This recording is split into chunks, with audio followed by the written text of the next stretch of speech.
दोस्तों, संसद के पास पहुंचे प्रदर्शनकारियों को काबू पाने के लिए दिल्ली की पुलिस ने, वहां की प्रशासन ने आंसू गैस चला दिए और दोस्तों पूरा माहौल बिगड़ गया। तितर बितर करने के लिए प्रदर्शनकारियों को यह कदम दिल्ली पुलिस की तरफ से उठाना पड़ा, क्योंकि संसद चल रहा है, आप सभी को पता है दोस्तों। लेकिन दूसरी तरफ कांग्रेस जनता पार्टी के कार्यकर्ता भी, कांग्रेस जनता पार्टी में जुड़े हुए लोगों का भी गुस्सा लगातार फूटते हुए नजर आ रहा है। यह पूरा माहौल देखने के बाद अमित शाह ने बड़ी बैठक बुला ली, इमरजेंसी बैठक बुला ली दोस्तों, और किस तरीके से धर्मेंद्र प्रधान मिलने के लिए पहुंचे हुए हैं, सब कुछ मैं आपको इस खबर में बताने जा रहा हूं। लेकिन उससे पहले मैं आपको बता दूं कि दिल्ली के अंदर पूरा नजारा बदल चुका है, पूरा माहौल बदल चुका है दोस्तों। जो आज तक शायद ही किसी ने देखा हो, ऐसा नजारा दिल्ली के अंदर बदल चुका है। पिछले 12 से 13 सालों में हमने अभी तक ऐसा खबर नहीं देखा, हमने अभी तक ऐसा विरोध प्रदर्शन दिल्ली के अंदर नहीं देखा जो आज दिल्ली के जंतर मंतर से उठ करके संसद मार्च तक करने का ऐलान किया गया था। और संसद भवन के बाहर बैठ करके छात्रों ने जोरदार विरोध प्रदर्शन किया और वो डट गए कि हम पीछे नहीं हटेंगे, हमें मुलाकात करनी है, हमें अपनी आवाज संसद तक पहुंचानी है। पुलिस प्रशासन वहां पर मौजूद रहा और जब समझाने बुझाने लगे, नहीं माने तो तितर बितर करने के लिए आंसू गैस के गोले भी छोड़ने पड़ गए दोस्तों, यानी आंसू गैस छोड़ने पड़ गए। और पूरा माहौल आप देखिएगा किस तरीके से नजारा आप देख सकते हैं दोस्तों। इसी बीच खबर आई कि ये सब कुछ चल रहा है। एक तरफ खबर आ रही है कि मोदी सरकार झुक गई है, जेपी नड्डा ने मुलाकात करने के लिए बुलाया है, वहीं दूसरी तरफ खबर आई कि आंसू गैस छोड़े जा रहे हैं, वहीं तीसरी तरफ जंतर मंतर से खबर आ रही है कि लाठीचार्ज किया जा रहा है। और अब अमित शाह ने बड़ी बैठक बुला ली, इमरजेंसी बैठक बुला ली है। किस तरीके से धर्मेंद्र प्रधान को बुलाया गया है, क्यों घर पर गए हैं, सब कुछ मैं आपको इस खबर में बताऊंगा दोस्तों। लाइव हिंदुस्तान की खबर आई है, खबर में लिखा है सीजेपी के प्रदर्शन के बीच अमित शाह से मिले शिक्षा मंत्री धर्मेंद्र प्रधान, संसद के पास बढ़ा बवाल। दोस्तों, संसद के पास बवाल हो गया है, बवाल मच गया है। बवाल इस तरीके से मचा क्योंकि जो जंतर मंतर पर प्रदर्शनकारी थे, उन्होंने पहले ऐलान किया था कि हम जंतर मंतर से उठ करके हम संसद तक मार्च करेंगे, चाहे कुछ भी हो जाए, आप चाहे कितनी पुलिस बल लगा लीजिए।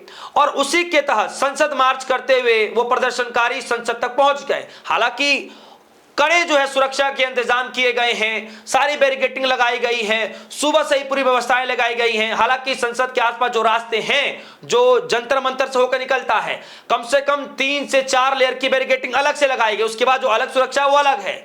लेकिन सड़क पर ही कम से कम 3 से 4 लेयर की बैरिकेडिंग अलग अलग 100-100 मीटर की दूरी पर लगाई गई है।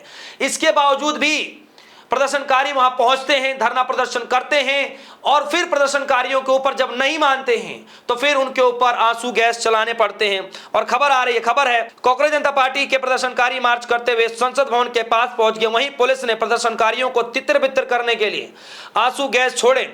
और इसी बीच शिक्षा मंत्री धर्मेंद्र प्रधान गृह मंत्री अमित शाह से मिलने पहुंच गए। कांग्रेस जनता पार्टी ने दावा किया है कि वो सरकार उनसे बात कर रही है। उनके साथ सीजेपी चीफ अभिजीत दीपके ने अनशन भी तोड़ दिया है। बता दें कि पर्यावरण कार्यकर्ता सोनम वांगचुक भी अब अनशन पर हैं। अभी भी जानकारी के मुताबिक बैरिकेडिंग के बावजूद भी कहा जा रहा है कि बहुत सारे प्रदर्शनकारी आगे बढ़ गए। प्रदर्शनकारी जब संसद भवन के पास पहुंच गए तो उनके ऊपर आंसू गैस छोड़े गए। वही रिपोर्ट के मुताबिक बहुत सारे प्रदर्शनकारी रेल भवन के परिसर के आसपास भी पहुंच गए।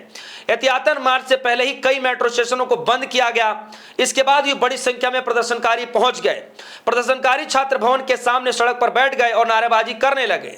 कुछ छात्रों ने बैरिकेडिंग पार करने का प्रयास किया, लेकिन कड़ी पुलिस बंदोबस्त के कारण बैरिकेडिंग पार नहीं कर सके और फिर सड़क पर ही अन्य साथियों के साथ धरने पर बैठ गए। पुलिस को समझाने बुझाने के बावजूद भी जब प्रदर्शनकारी छात्र वहीं डटे रहे तो बाद में पुलिस के कुछ वरिष्ठ अधिकारी वहां पहुंचे और वहां छात्रों से बात की। लेकिन फिर भी जब प्रदर्शनकारी छात्र पीछे नहीं हटे, उसके बाद जीत पड़ने के बाद पुलिस प्रशासन की तरफ से आंसू गैस छोड़े गए। और उसके बाद पूरा नजारा, ये जो तस्वीर देख रहे हैं, ये उसी वक्त की तस्वीर है। ये जो वीडियो देख रहे हैं, जिस तरीके से योगेंद्र यादव ने ट्वीट करके जानकारी दी है, तो ये उसी समय का विजुअल है। इसके साथ ही खबर और भी आई कि दिल्ली के जंतर मंतर पर भी काफी भयंकर लाठीचार्ज किया गया, बैरिकेडिंग तोड़ी गई है। ये खबरें भी दिल्ली के जंतर मंतर से निकल कर आई।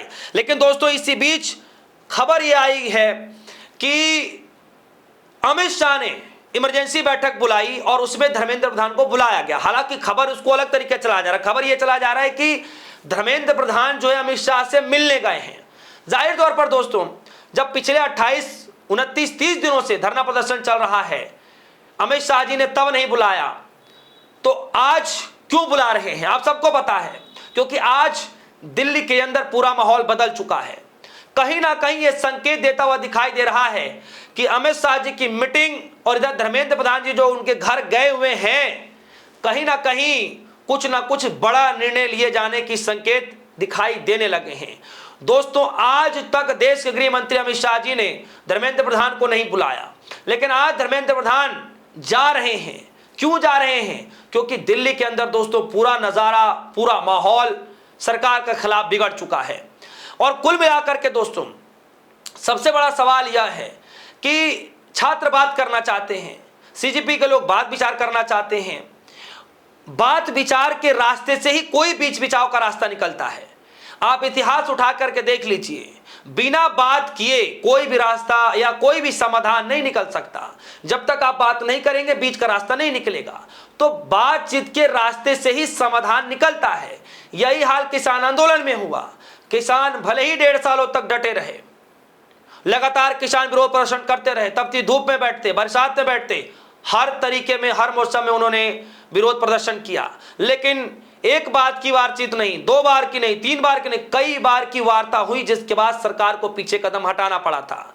यानी बीच का रास्ता जो है बिना बातचीत के नहीं निकल सकता, आप सभी को पता है। और यही कारण है दोस्तों कि छात्रों का कहना है, सीजेपी का कहना है कि कम से कम बात विचार तो करिए। सीजेपी के तरफ से जो उनके प्रवक्ता हैं, उन्होंने ये ट्वीट करके जानकारी दी जो ये ट्वीट आप सामने देख रहे हैं कि जेपी नड्डा उनको बुला रहे हैं। तो 2 कांग्रेस जनता पार्टी की तरफ से 2 लोग गए हैं मुलाकात करने के लिए। हालांकि अभी तक क्या बातें हुई है ये नहीं पता, लेकिन बड़ी खबरें आ रही है, क्योंकि इसी बीच एक तरफ बातचीत की खबरें आ रही हैं, दूसरे तरफ जो है प्रदर्शनकारियों को खदेड़ा जा रहा है, प्रदर्शनकारियों पर लाठीचार्ज किए जा रहे हैं, तीसरी तरफ आप देखिए कि आंसू गैस छोड़े जा रहे हैं। तो ये सारी खबरें आई जा रही हैं। और अब खबर आ रही है कि अमित शाह ने बड़ी बैठक बुला ली है, वो भी शिक्षा मंत्री जो है, केंद्रीय शिक्षा मंत्री धर्मेंद्र प्रधान के साथ। क्या कुछ बड़ा होने जा रहा है? क्या संकेत है ये? आप सभी को क्या लगता है? वीडियो कमेंट सेक्शन में समझाएगा, अपनी राय रखिएगा। फिलहाल के लिए दीजिए इजाजत, देखते रहिए DS4 न्यूज़। धन्यवाद।